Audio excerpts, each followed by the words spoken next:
कप्तान का काम है टीम को सही दिशा। जय माताजी, હું છું રવિન્દ્રસિંહ જાડેજા અને તમામ ક્રિકેટ પ્રેમીઓ અને ટી20 ની જેમ ઝડપથી આગળ વધી રહી। ও মাই গড, আবারও আইপিএলে সাকিব আল হাসান।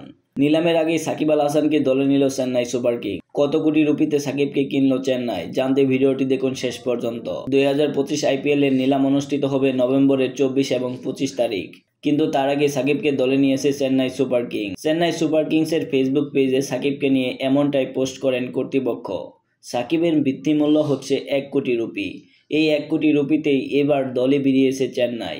চেন্নাই সুপার কিং তাদের ফেসবুক পেজের পোস্টে পোস্ট করেন who will be Jaddu's twin allrounder. সেখানে জাদেজার সাথে সাকিব আল হাসানের শ্যাডো ব্যবহার করেছিলেন।